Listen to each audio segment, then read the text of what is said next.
Leaders of the black community had long pressed for the recruitment of Negro troops.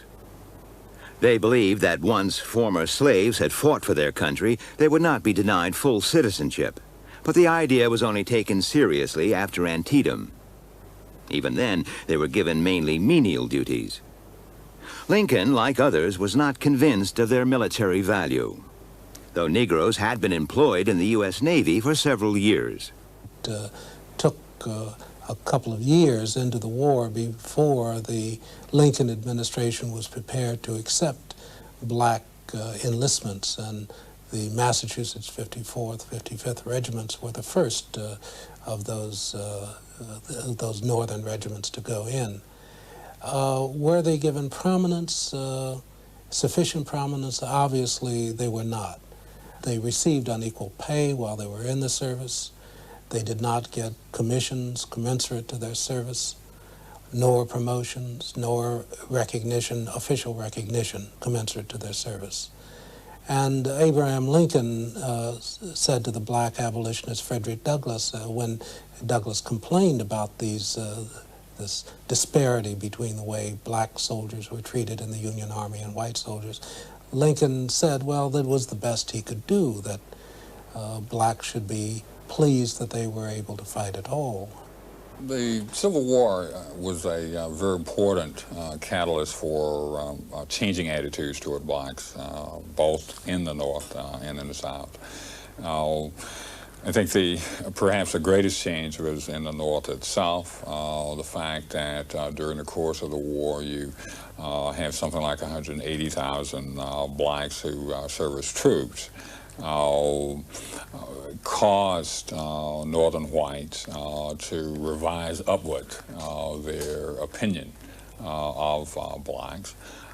It meant that they were much more willing to think that at least those blacks who served in the war, and by extension other blacks, might become citizens. That if they had contributed to the saving of the Union, then the Union owed something to them. The use of black troops in battle, sometimes in circumstances where they were essentially pushed up front as cannon fodder or used in very dangerous situations, received a good deal of publicity and a sense of obligation, a sense that, in the North, a sense that blacks had helped preserve and defend the Union, I think caused a relatively more favorable shift toward blacks and prepared the way for the acceptance, not immediately, but after 2 or 3 years, of the idea of black suffrage in the United States. Oh, Lord, ain't no liar. Wherever it appeared in the South, the Federal Army acted as a magnet in drawing out the slaves. Most blacks could recall the moment when a Northern official first told them they were free. By the end of the war, about a quarter of the Confederate slave population had freed itself by moving behind Union lines. This loss hindered the Southern war effort. Hitherto, they had dug trenches, cooked, cleaned, done everything short of firing a gun. Now the North was to benefit from their services. Though for many their reception was not as warm, nor their treatment as tactful as it might have been. Some came to the sad conclusion that there was not much difference between freedom and slavery. Crammed into improvised camps, they were vulnerable to disease as well as to white predators. Many died before enjoying the fruits of emancipation. Some had such unhappy experiences at the hands of their Northern liberators that it affected their attitudes forever. What they cried out for was land from which to derive a livelihood. But even Lincoln was not ready for this. As for those who remained behind in the South, some still wonder why they did not seize their freedom. The South was, after all, something of a police state. Laws forbade the possession of any kind of arms on the part of blacks. It was even illegal in some communities for blacks to walk down the streets with a rock in their hands. Therefore, it would be too much to expect them to rise up.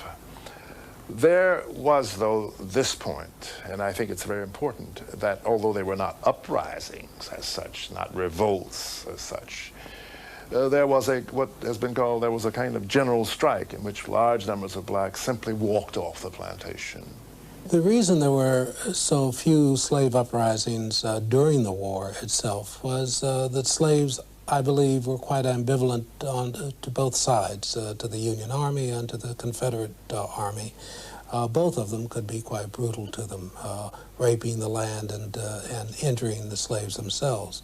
But finally, I think slaves had a very conservative view to themselves and their place, their families, their kin, and were quite apprehensive about being moved about or changes that were likely to disrupt them and their kin.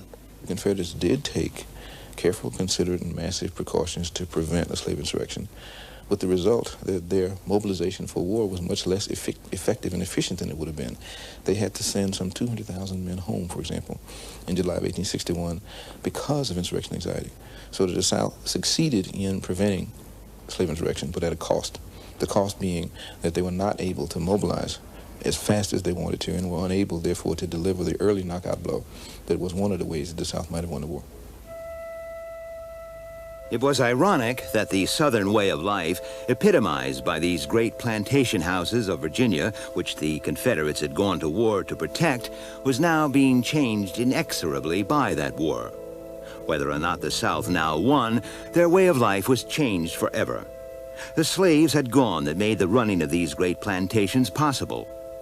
To wage the war, the Confederate leadership had introduced industry to the South, had created a mercantile class, had encouraged the growing of grain. The plantation aristocracy that had taken the South into secession was by the third year of the war thoroughly discredited.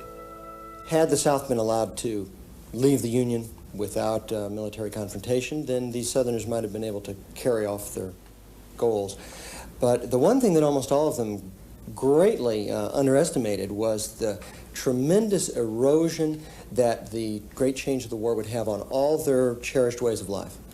They really made the terrible mistake of going into a revolution for a conservative purpose.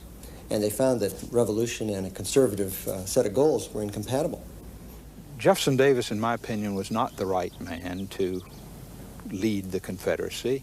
He was certainly patriotic enough. He believed in the Confederacy. He believed completely in the will to win, but he didn't make the right kinds of plans. Moreover, Davis didn't use his patronage wisely. Davis didn't cultivate people. He was too rigid, too inflexible, too unwilling to be a diplomat. And also, I think Davis had already decided the men that should command, and once Davis committed himself to someone, it was very hard for him to change his mind. He supported incompetent people throughout the war, even when their incompetence is obvious to nearly everyone else. So Davis didn't have a plan to win. Davis didn't always pick the right generals, and Davis offended many of the people that he needed for his support. So in that sense, I think the Confederacy was not well served. During the Civil War, Abraham Lincoln acted much more decisively in mobilizing the North. He was willing to violate civil liberties in a way even more than Jefferson Davis was in the South. He suspended the writ of habeas corpus. He was willing to imprison dissenters. But you can't compare the freedom of North and South simply on the basis of how many people were put in prison. The North was basically a more free society than the South before the war, and it remained so during the war. There has never been a shrewder political leader that I know of in the world than Abraham Lincoln. He would be perfectly straightforward and honest when that served his purpose. He would be devious when that served his purpose. He would keep his word to a man when that served his purpose. He would break his word when that served his purpose. This is not to say he was a dishonest man. He's one of the most honest men I've ever read about. But he was completely flexible with regard to that, in contradistinction to Jefferson Davis, who, if he gave his word to a man, there was no way in the world he could break it, no matter how much good it would do, the public good or anything else. He was inflexible in that sense, and Lincoln was extremely flexible, or as we call it nowadays, pragmatic. Yeah. David Donald, the American historian, once said that if the North and South had exchanged presidents, the South would have won the war. I think this is perhaps an exaggeration, but there's no question that Lincoln responded to the crisis of the Civil War more effectively than Davis. What was the real Lincoln? A politician, first of all, From age 21 until the end of his life, he was always running for office or in office, except for about 4 years. He was a loyal member of the Whig Party, the Republican Party. He was a man who had risen through politics from poverty to considerable wealth and importance. But nonetheless, he also was a very decent, humane individual who hated slavery. There's no question about that. And really believed that slavery was a contradiction, or represented a contradiction to the ideals that the nation was supposed to be standing for. But I think the key element in Lincoln's leadership, statesmanship, was his flexibility, his willingness to change, his willingness to grow. During the Civil War, he saw that old ideas, traditional ways of fighting, traditional attitudes toward the military and toward slavery were not going to win the war, were not going to bring a better nation out of the war. And he changed his policy over and over again. Some might say this is just opportunism or pragmatism, but in the heat of a war in which old verities were really being torn apart every day, this was what was required to win. And I think it's this capacity that really marked him as a great leader and a statesman. Lincoln was not only a very brilliant writer, but he was a very conscious stylist. He thought very carefully about what he wrote, which is why, unlike politicians today, you can really take Lincoln's speeches and analyze them and say, this is what he believes. Nobody believes today if a politician gives a speech that that's what they really think. There's some advantage here or there. Lincoln, in his letters, in his speeches, was so careful as a stylist and so economical in always getting down to the bare bones, the clear, pithy representation, that it did have great force, great power, great eloquence, and he was able to communicate with ordinary people in a very direct way in trying to convey what he thought the war was about. And Lincoln also resisted the temptation, although he was a patriot and a believer in the Union, he resisted the temptation to, in a kind of sordid way, make public relations points out of the suffering or the sadness of others. Lincoln wrote private letters. He didn't try to publicize the fact that here was a woman who had lost several sons and he was writing a letter. He didn't try to gain mileage out of that politically. It was a sort of just a decent gesture on his part. And I think that's a measure of his character also.